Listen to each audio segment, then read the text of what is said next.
noticed that humans, even while trying to help the environment, often seem to break more than we fix?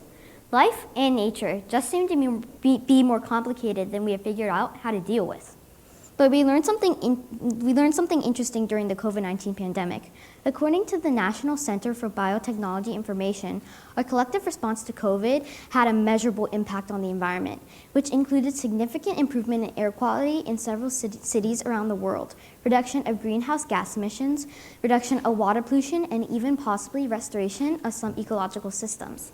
So what can we learn from this experience? What we can learn is that our past solutions didn't simply include enough of us. COVID forced all of us to make changes that ended up helping the environment. But most of us cannot make a living or survive a life of extreme actions. It's not that we have not tried to help. I mean, we humans mean well, but we often either oversimplify or overcorrect our solution. Almost everything humans do has an impact on the environment, some things more than others, but the cumulative impact is enormous. COVID forced society to drastically change in a short amount of time. Now, I'm not saying we should volunteer to be locked down, drastically limit our consumption in the same way, or not drive at all. But like it or not, we all participated in the greatest environmental experiment ever conducted. We all drove less, consumed less, and traveled less. The point is, we've had a measurable positive impact over the last couple of years. But we can't live a life of lockdowns. So what else can we do?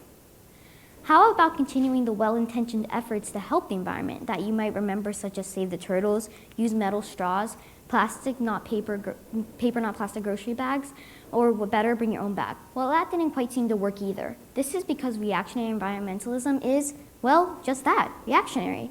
We must avoid causing damage only to then spring into action to fix the damage once it's done. As a society, some of us tend to think we are doing social good instead of reactionary environmental acts, such as save the turtles, but it ends up being more of a feel-good movement if there is no long-term commitment, and not from enough of us. Instead, the cumulative impact long-term of several individuals committing to take many collective small steps daily that help the environment rather than feel-good environmental fads or one-time actions can make a difference. I suggest that we should create a culture of moderation in order for us to have the best chance of actually saving the environment. In fact, I believe we should stop using the term save the environment, as it implies that humans will continue to damage the environment and that we can always fix it.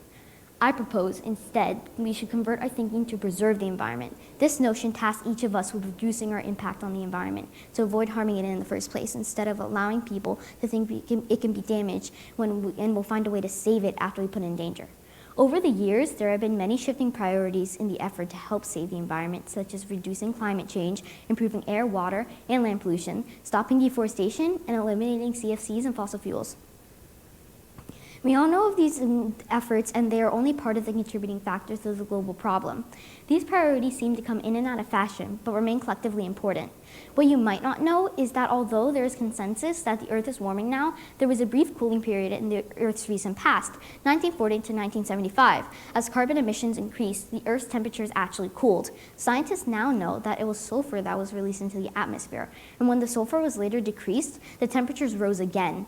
Then by the late 1980s, climatologists began to uniformly predict the Earth was warming. As humans, we like to try to fix problems, and so researchers began exploring ways to cool the Earth. Bill Gates even helped fund a project that tests the idea of spraying a sun-reflecting aerosol into the atmosphere to partially block the sun.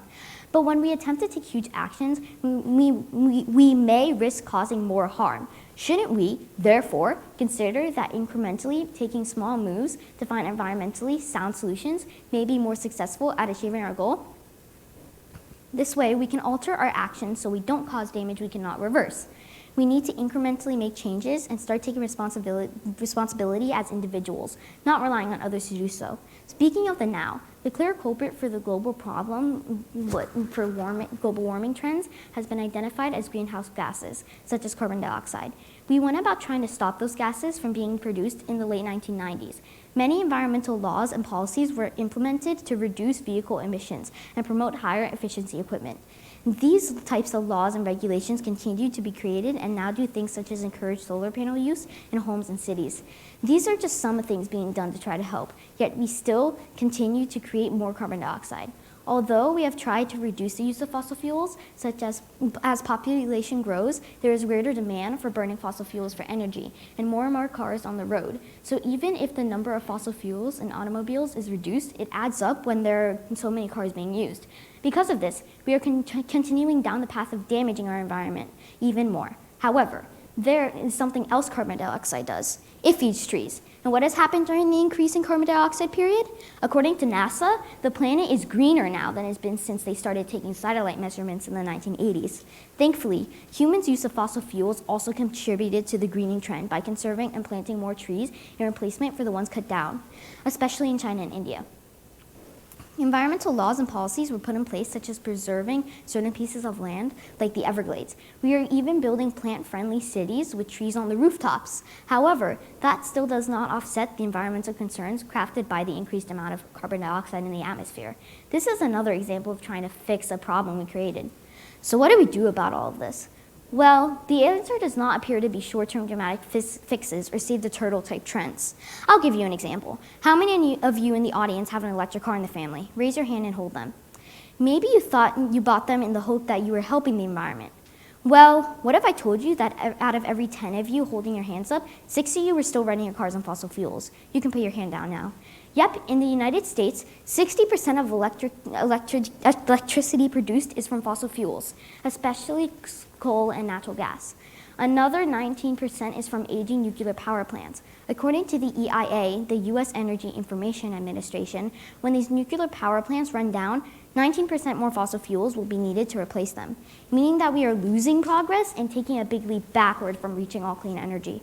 The truth is, helping the environment is not going to happen by running out and buying an electric car, stopping the use of plastic straws, or spraying sun-blocking aerosols into the atmosphere.